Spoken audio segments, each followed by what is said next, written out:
Hello and welcome to the first episode of Diluted Confusion.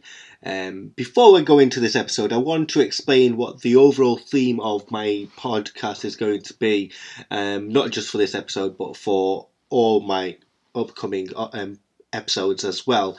I just want to explain to you that this is a serious podcast. Of course, if you follow me on Twitter, you'll see that I am quite I like to be the class clown and always joke around, but this is a more serious side of me that I want to get out um, and show and just.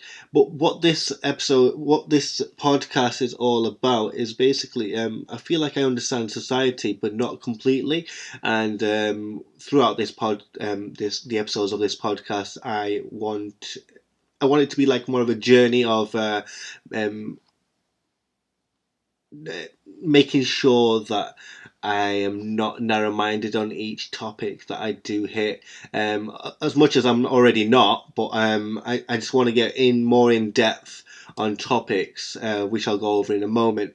The topics are going to be quite dark and stuff that mainly that people wouldn't want to talk about, and I just want to just ease my way into the society that not many actually do talk about, and so I'll just go straight into the topics and explain what kind of topics I want to discuss. I want to discuss topics like racism, suicide, depression, rape, sexual harassment.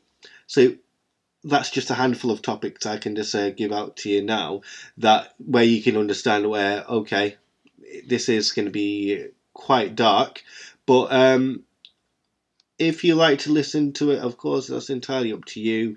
Of course, I'd like it if you all came with me on this little journey that I'm going on, to get a better understanding as well.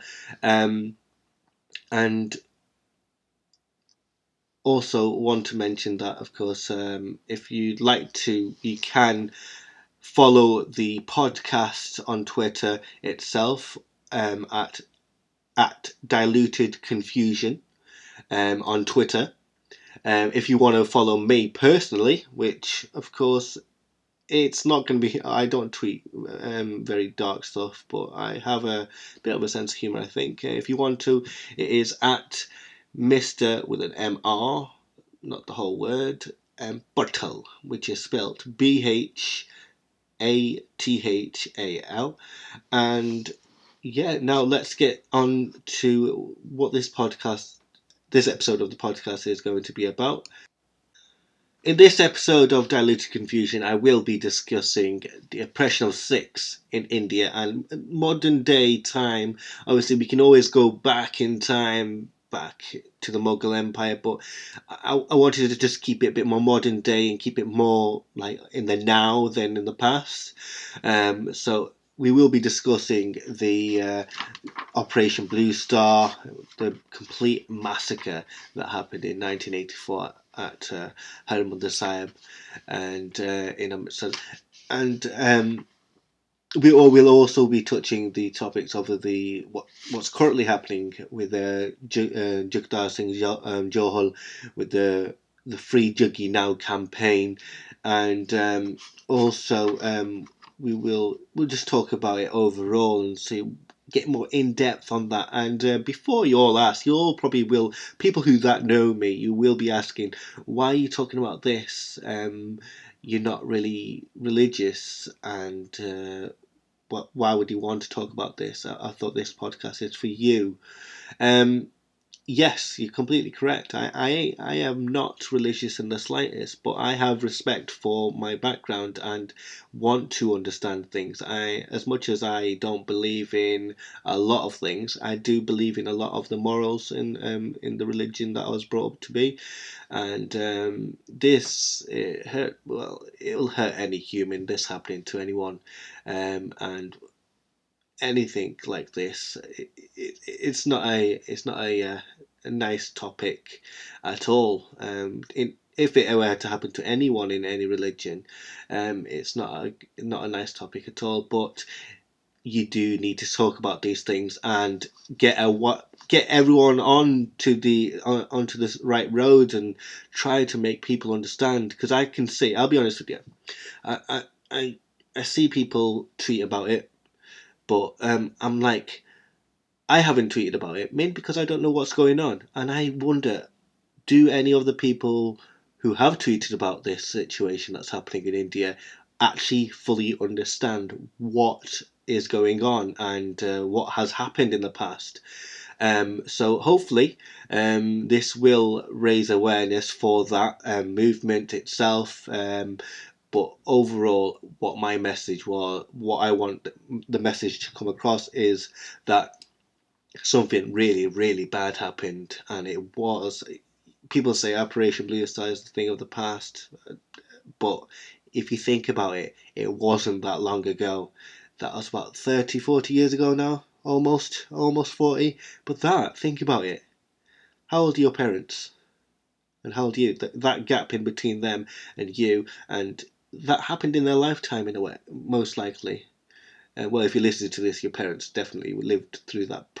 That happened in their lifetime, and it is quite a shocking thing. Even talking about it now, it is a shock.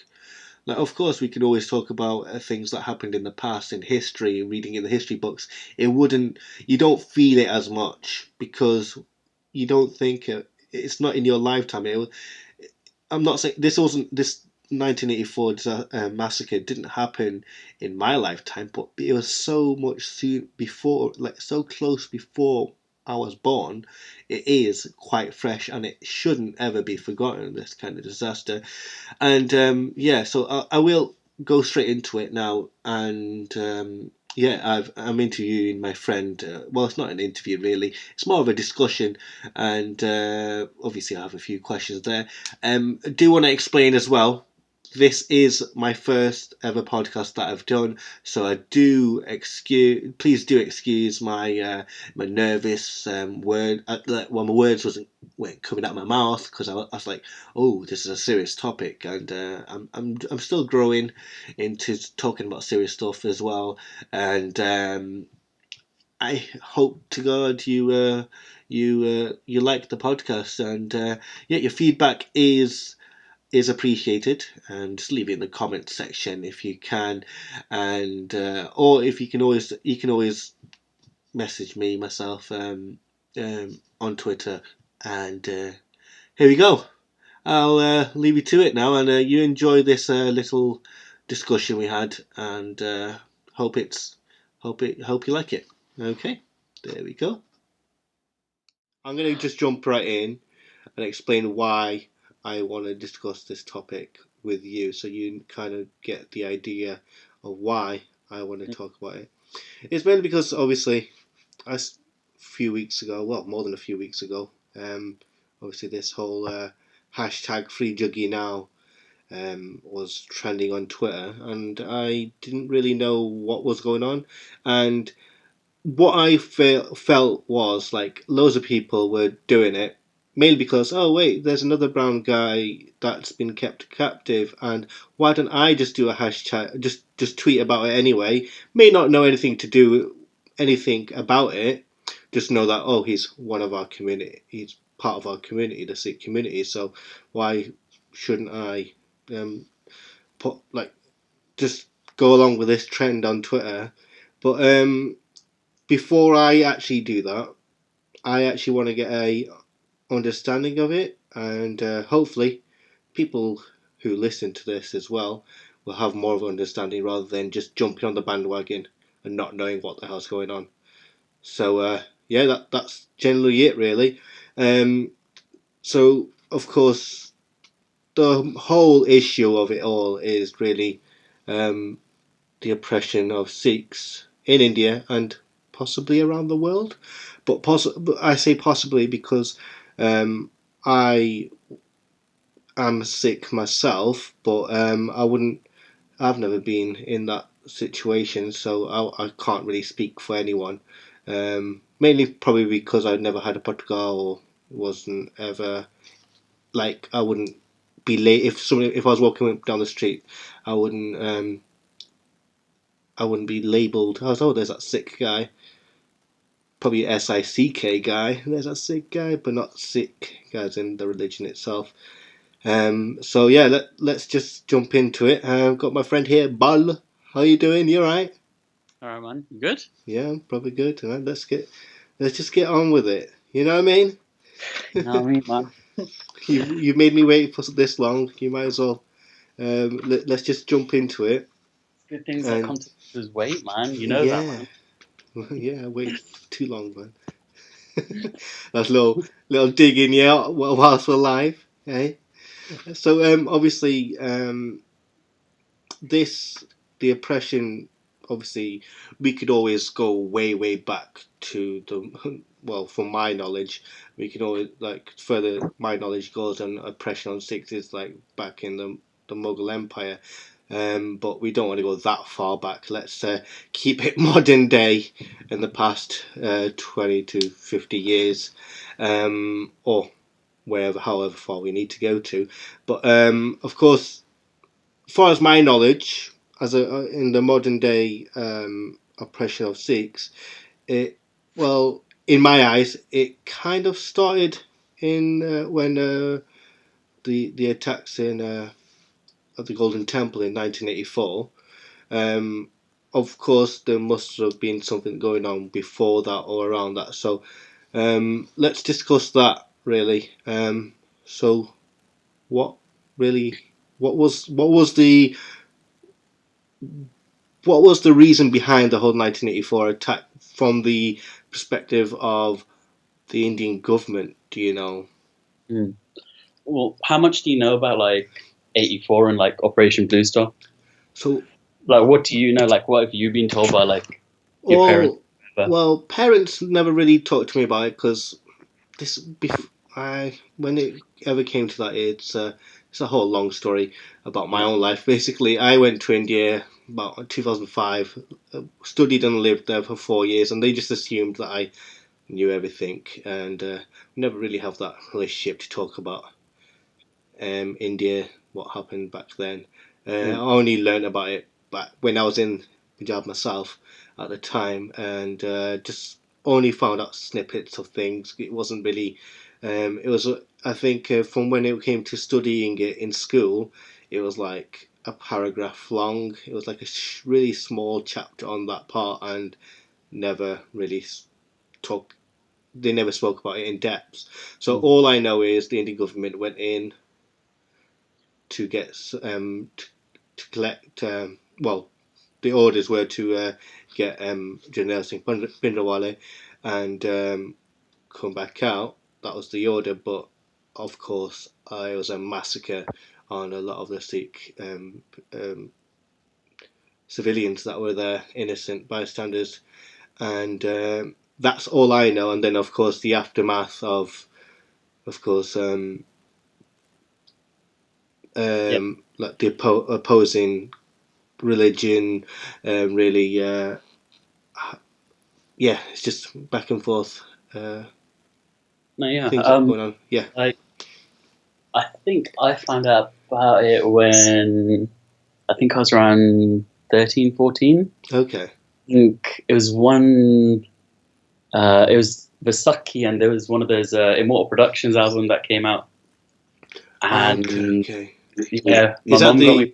Is it that the album with the AK-47 Wale in it and all that? Yeah, that's the one. Yeah, it was Second Rising, and like I used to be into Bhangra at that time. There wasn't that many like Shahidi songs and stuff like that at that time. Okay. And I remember there was like a Tiger Star album called this the Virsa, was it? I think. Yeah. And that like a track called War Cries, and that had like it was like kind of drum and bass and stuff, and like had like news coats in it about 84. So that was the one track I heard about it. And then, my mum got me that CD, and I was like, what's this all about? I was like, I've never heard about this in my life before. Yeah. I was like, I know about like everything, obviously, like up to the gurus, and I think that was mostly up to like, say, Banda Singh Bahadur. And I was like, why have I never heard about like this? And it's only like probably 20 years at that time, 20, 30 years ago. Yeah. it was like, it was quite like a touchy topic still at that point. It was like some people that you'd go to, they'd say, yeah, Bhindranwale is a terrorist and he had occupied Harmandir Sahib and so on, and he had no right to be there. And then you go to somebody else and they would say, well, he had every right to be there. Like he's a Jatidar, he's a part of Damdami Paksal and everything. Yeah, when it came to that, like, of course, I know nothing about him. Hopefully you'll be able to educate me and maybe a few of the listeners that don't know anything about the whole situation.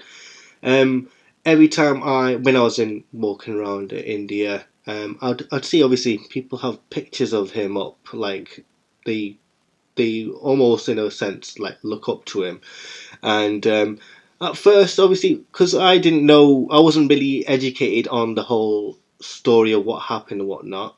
From what I was told, I just saw it as, because obviously I was only a little then. So it was like in my teenage years at the time when I was in India, and it was almost like, because I didn't really know much about him, I just saw him like, okay, that, why was he there? Obviously, in my eyes, I'm doing quote fingers with my hands now, that I see, oh, the government must be right to do what they, to want to get him. Obviously, not for what they did and killed loads of civilians, but Yeah. it was, they're in the right to grab him if they needed him for whatever was the reason, which I don't know myself. But it is, yeah. I was like, why was he there in the first place? Why is he there? So yeah, why was he there then? If you like to just go over that with me. Why was he there, right? Mm-hmm. So he was the head of the Damdami Taksal. So that's basically like a Sikh university. So it's kind of basically started from like Guru Gobind Singh Ji's time. The first Jathedars were like Banda Singh Bahadur, Bhai Gurdas Ji, and so on. Okay. So like it's like, that's like Sikh royalty right there, isn't it? Basically. Okay. And like, so it's filtered through, and it's not like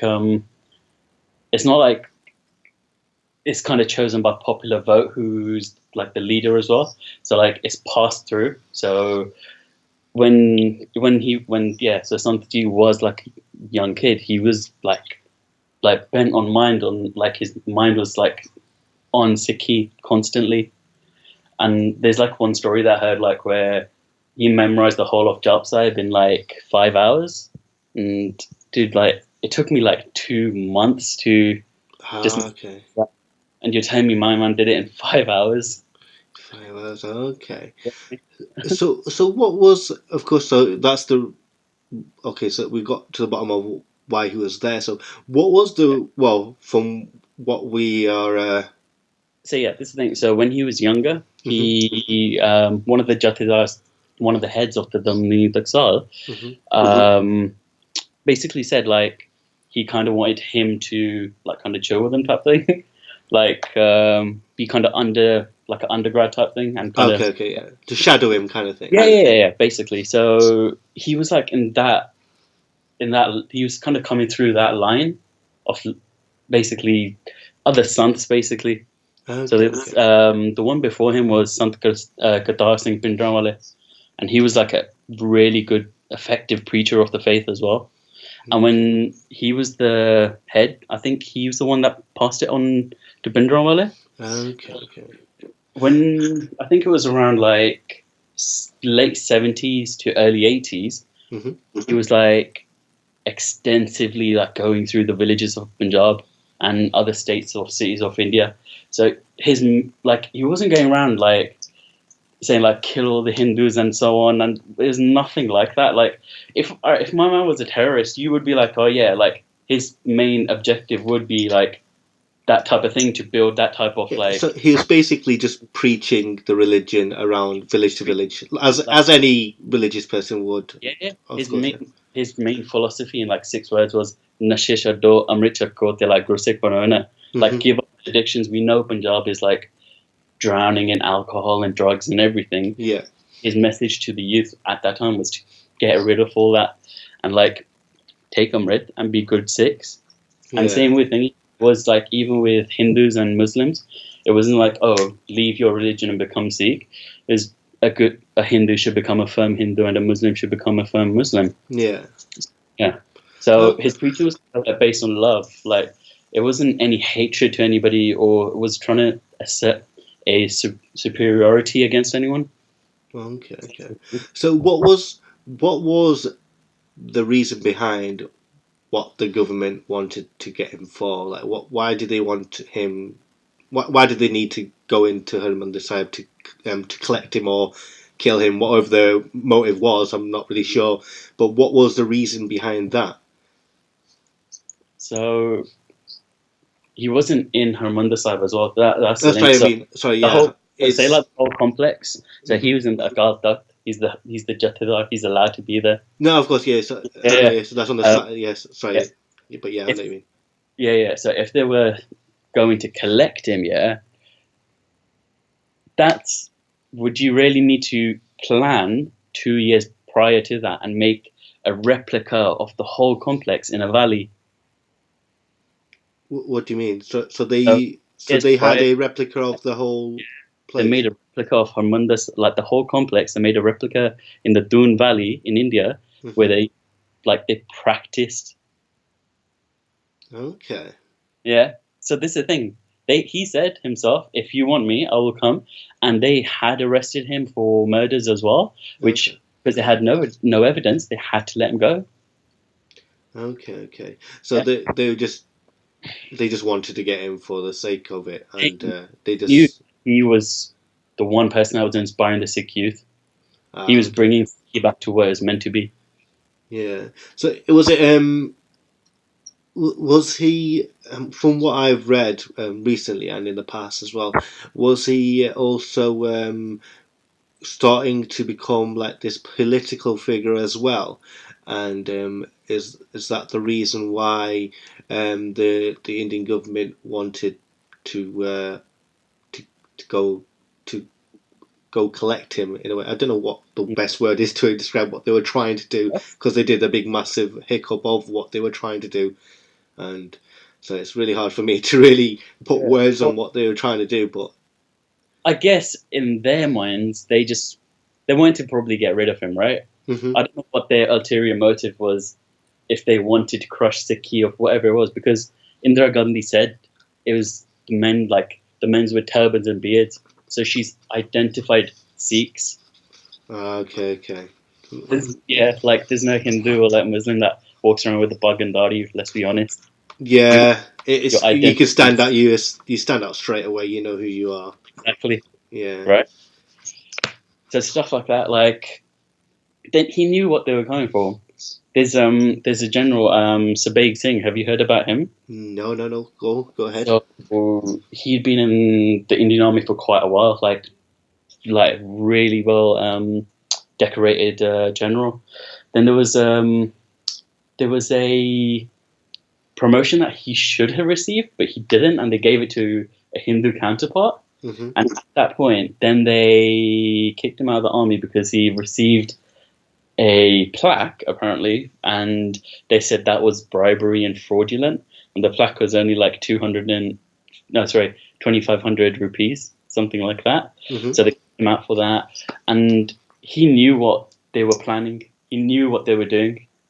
And when he left the army and so on, he kind of got involved with getting back into Sikhi and became involved with Bhindranwale. And this general was one of the best generals that India had at the time as well. Mm-hmm. So this wasn't really good for them. So that's the thing. So they knew what Indira Gandhi was going to do, what she was planning to do. So they roughly had 200 plus 300 Singhs. Yeah. That were ready to fight and die. So those guys had to fortify the complex and knew what was coming. Okay. You don't need 70,000 people with 70,000 soldiers and tanks to get one man. That's true, yeah. No, I agree. Completely agree. And there's one thing I just want to briefly go over in regards to Bhindranwale that you shed a light on for me, because at first I was a bit sceptical of why this thing was, but just for more of the viewers that don't really understand and they see a lot of Sikhs around the world that may be preachers and whatnot, and but when they see Bhindranwale, they may see him with like a row of bullets on a strap strapped around his body with a gun. Yeah. And of course, at first I was like a bit confused, like, oh, I didn't really know that was a thing. But then you mentioned something that is I'm kind of forgetting myself now. It is written somewhere that I forgot myself. What? Yeah, you would like to explain what? Okay, so say from Guru Arjan Dev Ji's Shahidi, then you've got Guru Har Gobind Ji. So from that point, Sikhs had been told to carry weapons. So then he made us like Shastradhari, like ready with weapons, right? So you're able to fight for yourself and for others. Okay. Yeah. So say, like, what would you say the difference between like a tilwar and a kirpan is? One's bigger. Say if they're the same size. Oh, they're actually the same size, did you say?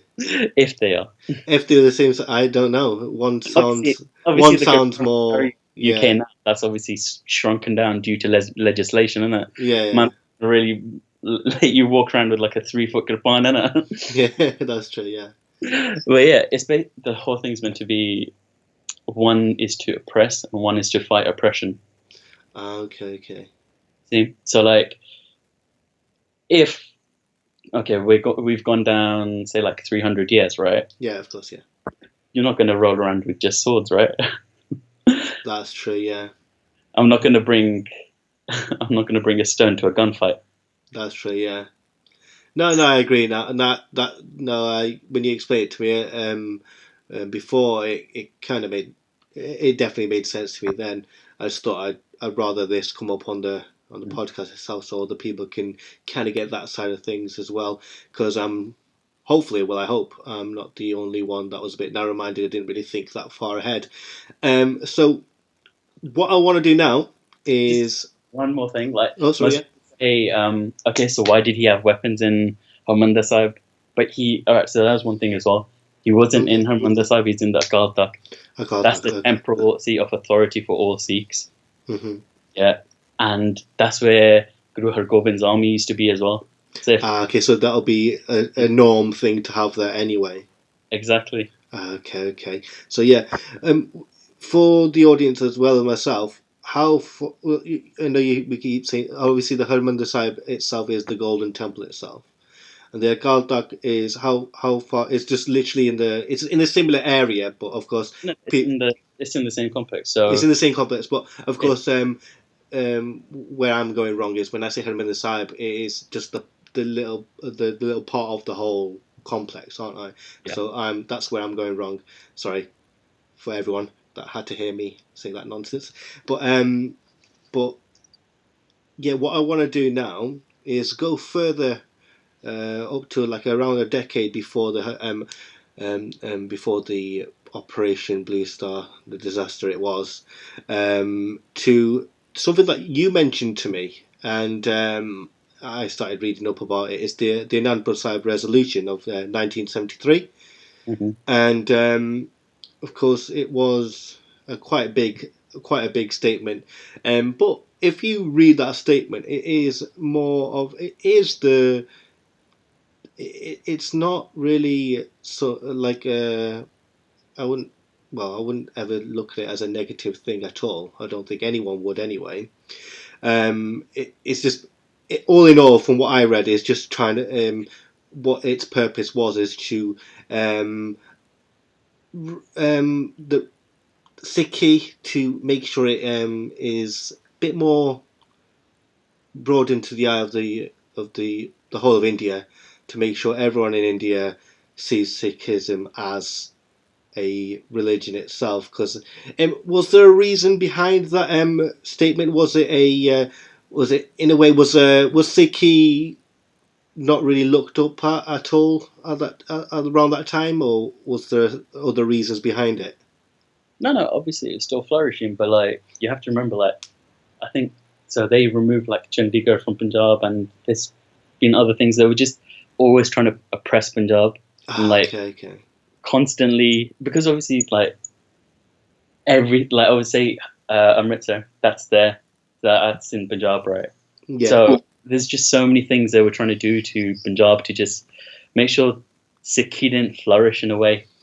Because like obviously Punjab is separated, so Pakistan that became Pakistan, and we lost so much.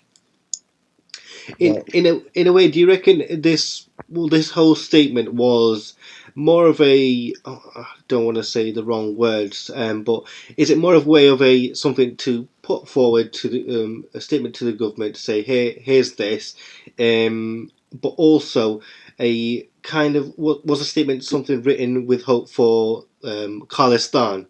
Because I mean, like India, the government itself or whatever is behind it would gave the Muslims Pakistan, and we all know Sikhs wanted out too, because with all this, if they're getting oppressed from this whole government itself, of course, without.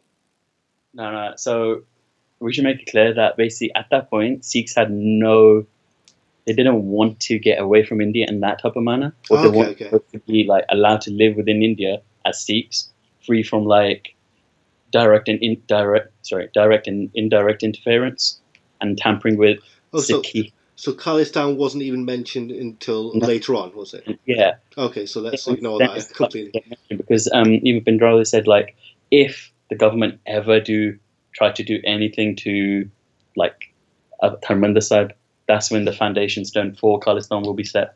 Okay. So it's a result of actions that have caused all this. Okay, yeah, I completely understand that now.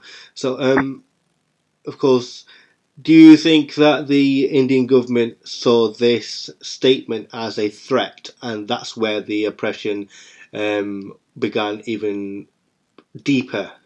Would you say? 100%. Wouldn't you say, like, because under Bhindranwale, you can see the Bangla start to become organized. It was more structured.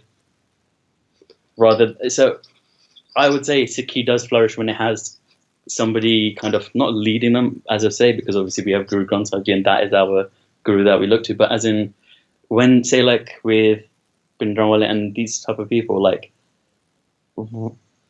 it just flourishes, if you get what I mean. Even say like you've got Jagtar Singh that passed away from basically Sikhi. In his short period, like where he was preaching Sikhi, so many people did join Sikhi, and more and more learnt about it as well.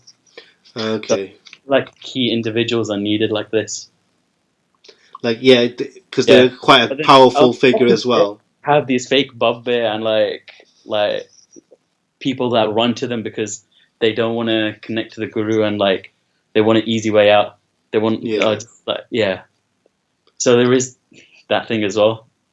So I'm just saying, find the right bandana. I get what you mean. Like, of course, you need that powerful person that knows how to speak as well. Because from what I've heard and also read, he is somebody that knew how to speak in a powerful way, and he's quite a stern figure, and you need that, of course, if you want anything to run. So that's why the youth was so captivated by him. That's right. Yeah. I definitely agree with that, and because there's the thing. So you could go to YouTube and watch his speeches now, and even somebody would like say who doesn't fluently understand Punjabi, and if they could get the gist of what he's saying, they'd still be kind of inspired. Yeah, definitely. Yeah, it is something that when somebody speaks so powerfully, and anyone really, I would say, and you listen to them, there would always be something that you'd take away from them that you'd learn itself. And so what I also want to discuss as well is the aftermath of the Operation Blue Star. I want to call it, well, let's call it Massacre Blue Star, because they did a big awful job of whatever they were trying to do. Of course, the assassination of the Prime Minister Indira Gandhi by her two bodyguards that just so happened to be Sikh as well, which of course, because from what I've heard that she saw them as her two sons, and it must have been hard for them in a way at first, but obviously they've done something. If she's done something to definitely the heart of Sikhism, that would go without saying that it would be. I can't really put myself in their head, but it would have been something. It would have been like in your house and telling you, no, it's fine, don't worry about it. Yeah, literally. And then so I could imagine them just being like, okay, you did this to our belief, so bye bye. There you go, and just murdered her. I don't know how they murdered her, but they shot her down, and then after that, they didn't run away or anything. They put down their guns and were arrested. Okay. Yeah. So they knew what they were doing. It wasn't that they were going to shoot and run away, and they knew what they were doing. They knew that this is what had to be done. Yeah, and so of course, after killing Indira Gandhi, it took an even worse. Well, I wouldn't say even. I wouldn't ever want to compare them, but it definitely didn't take a good turn. It was quite a big slaughtering in. Well, there's lots of Hindu mobs that went around slaughtering Sikhs around. It was organized. It wasn't like a frenzy. It was organized. Oh, so it was organised by the government itself. Yeah, because obviously they had voting papers. They knew where Sikh families lived. Okay. So they went to the individual houses. They didn't just find them on the streets. Yeah, and this is the thing. So with these guys, the cowards as well, because so there's one town near Delhi called Maroli, and there was 18 families during November '84, and 17 families had somebody killed, raped, or God knows what had done to them. But there's one family, nothing happened to them. And it's like, why? What was so lucky about them? It's like, oh, they got the barkadis again. They were standing outside their house. They were there with weapons.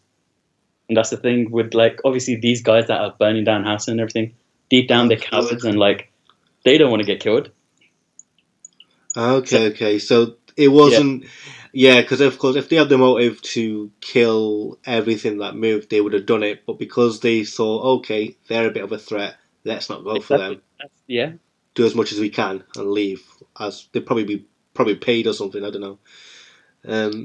At that point, I feel, that Khalsa should have maybe put out a hukamnama that every Sikh family should arm themselves. We know this isn't safe for us at this point. Yeah, definitely. But obviously, there was obviously blackouts and everything as well, and everything was against the key at that point. Yeah. Now, of course, there's a lot of things going on right now, as we have heard over the past. I don't know how long it's been now, but it seems like a really long time for somebody to be kept captive and tortured in India itself. So let's talk more about the Free Jaggi Now campaign itself, and let's just do an overall of from as much as we know, of course, because lots of things that are happening daily with this, and I wouldn't say daily, but it is quite lots of updates every now and then in regards to this. So a lot of people will probably be asking, what does this guy even do? What would this guy be? What stood out because everyone talks about 1984. What stood out to the Indian government about this guy that they needed to go grab him? Because of course from what I know, is definitely because he is speaking. Well, he's reminding everyone about 1984. The India government itself, as every government that have done something wrong, would want that to be swept under the rug and never to be spoken about again. But of course, our Sikh community is so strong that they will never forget anything that's ever happened to them. So I could imagine, but they're like worrying really badly, and they're not helping themselves by keeping Jaggi captive as well. And so let's discuss this as well.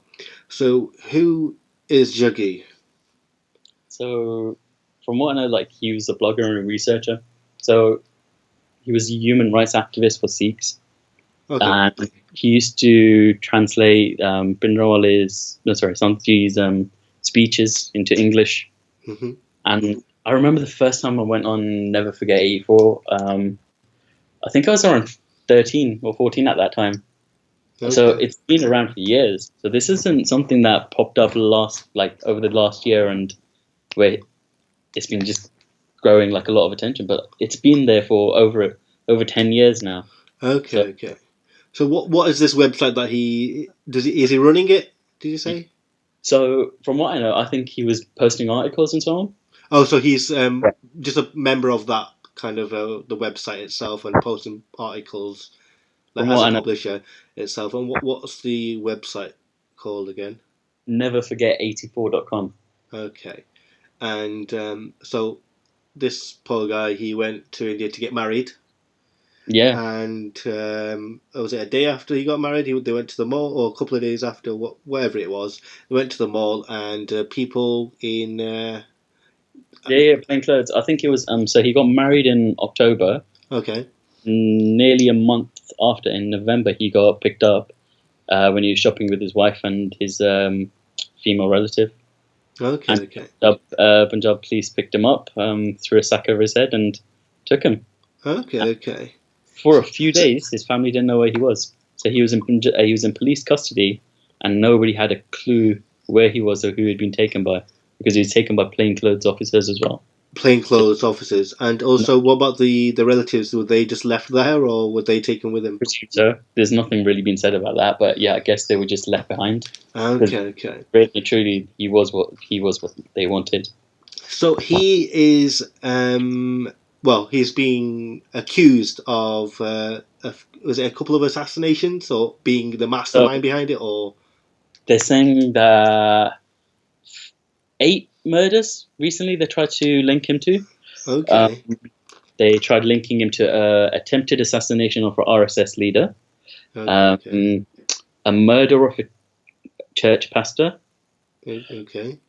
Just tell me, what benefit does a 31-year-old man from Scotland have who writes about Sikhi and gross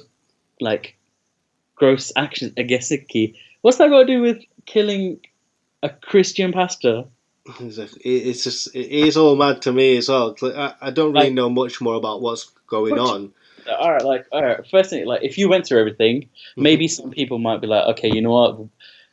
There's certain Hindus or Hindu mobs, right? But the website doesn't even say that. There's no, it doesn't go against, doesn't say, okay, go and find these type of people, or go to India and do this and that. All it just says is, don't forget the shaheeds that died for a cause. Yeah. The Sikhi that you currently are living. So it's just, yeah, those things don't make sense. How they're trying to link him to so many different things, and the accusations they're making up as well is crazy, man. And how they said he's been to Dubai to get finance. Why would Dubai finance anything in Punjab? Firstly, secondly, his brother and lawyer said that he's never been there. The other thing as well is you mentioned something about the Indian media as well, or trying to put their little twist on things, which they've done that for years, to be honest. Like you see it. You look at any Indian news channel now. I'll guarantee you, it's not about the news. It's about opinions. Like since when has if you look on the news now, I don't trust any news anyway. But in comparing the UK news to the Indian news, you put the channel, well, whatever channel you want to put on the news, they'll just tell you what's happened. And then that's it. They will never say, "Oh, this happened, and I think that's terrible." They would never say that, would they? Yeah. It's always opinionated. When you go on to any Indian news channel, it'll have like a one clip on that'll go and repeat like a good 50 to 100 times, and there'll be like little eight different boxes with 8 different people in there saying their opinion on what's going on, and it'll be a big massive debate show. And far as I know, this is that the media in India itself will not help this situation either.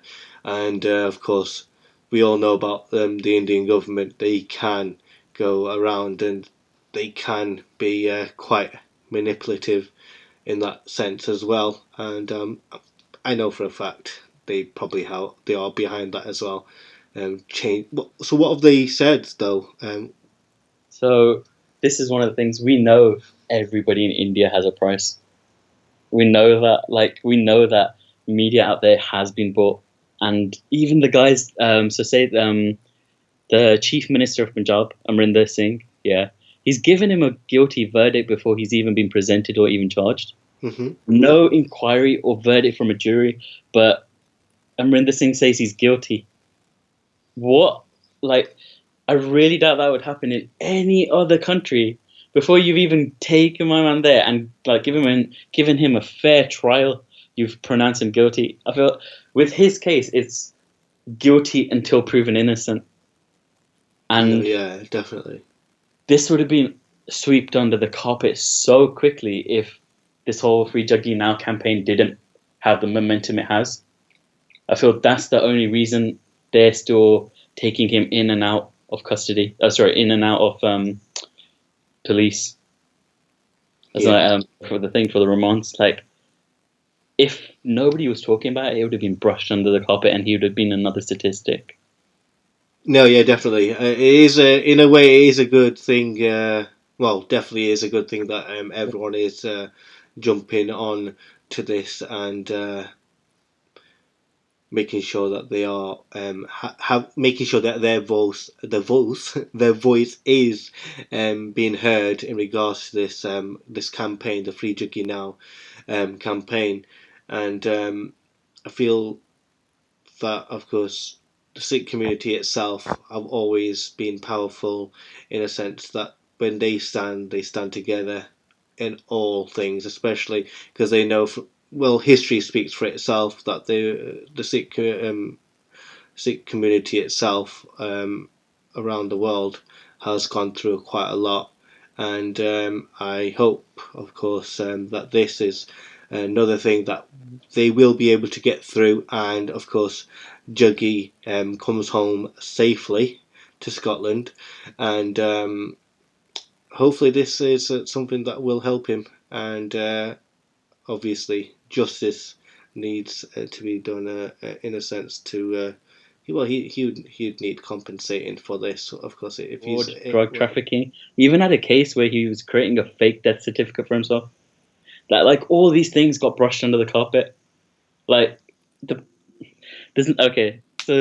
the current Director General of Punjab Police, Naresh Arora, he's in charge of law and order in Punjab.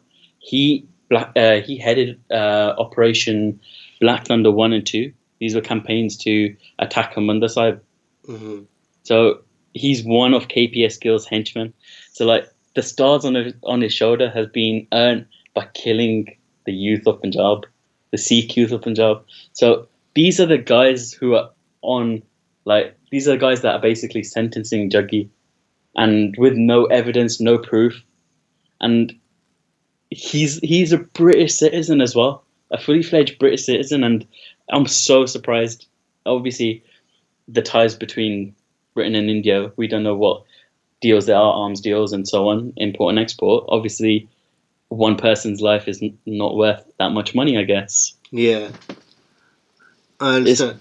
Yeah, but of course, I think we need to wrap this up soon. In regards to this, of course, I feel like I interrupted you there, but there's one thing I want to say. One thing.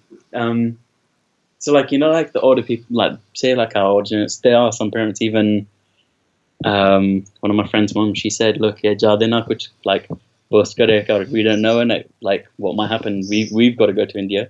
We've got land out there. We've got families. Yeah. What happens when next time you go to India? Because you posted something about Jaggi, or you posted something about Jarnail Singh Ji. Like that's the thing. So they're trying to send like a message to all the kids of like diaspora, telling like us to stop talking about 84. Don't talk about what's happening in Punjab. Mind your own business. Get on with your own lives. Leave what's happening in Punjab to us. Let us build Punjab quietly, and you lot get on with what you're doing." Nah, it's easier said than done. Lots of people have families still there that wanna.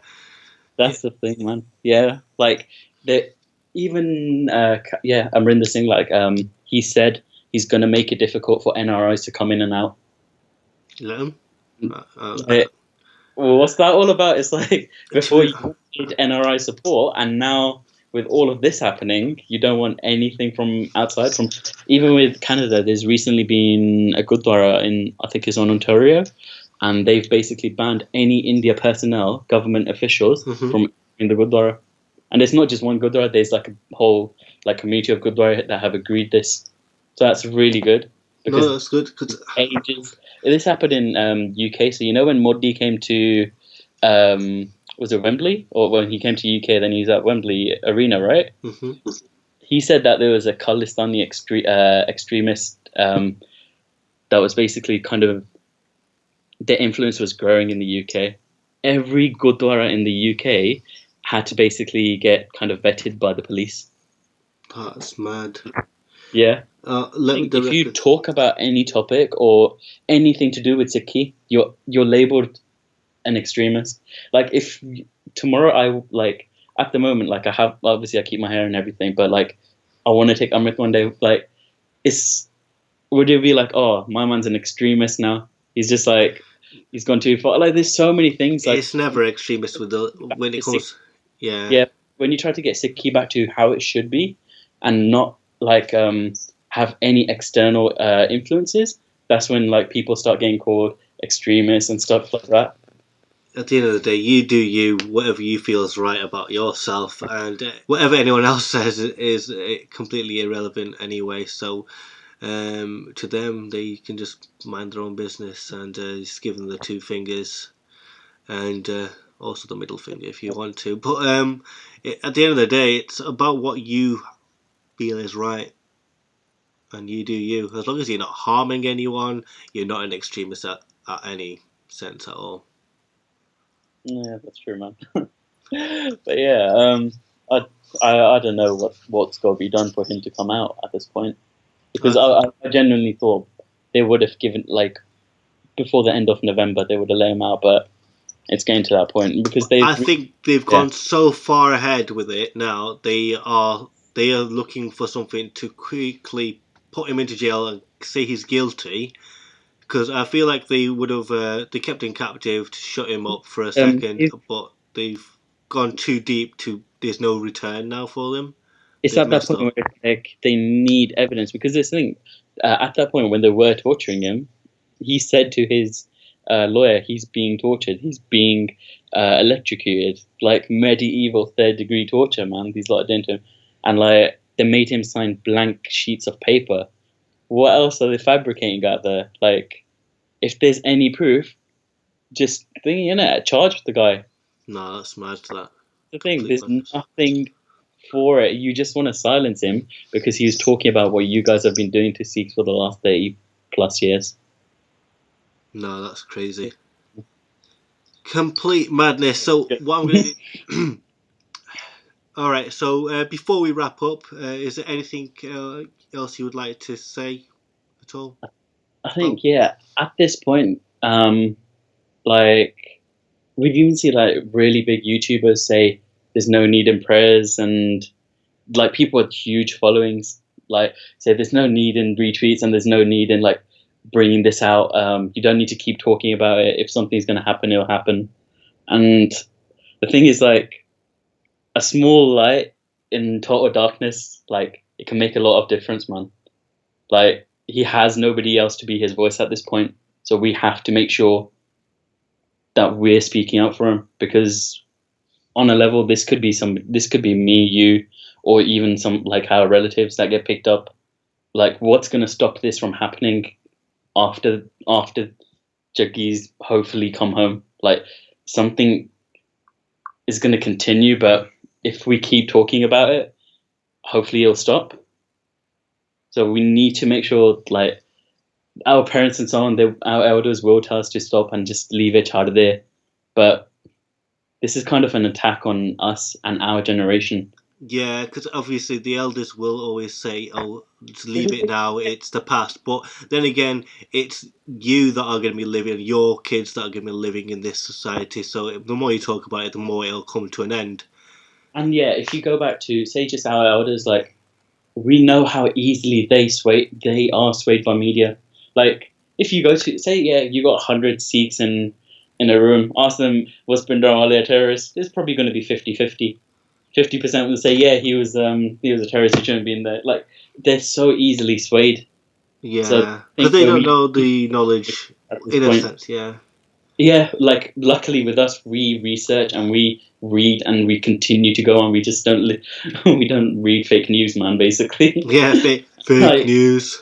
That's the thing with this. Like, we need to be that generation that continues this, and this is the only way that things will get better. And when we sort out our issues within our like problems in the Gurdwara in the UK, Canada, or wherever, like, hopefully Punjab will look to us to sort their problems out too. Yeah. And then hopefully the fund will flourish to what it should be.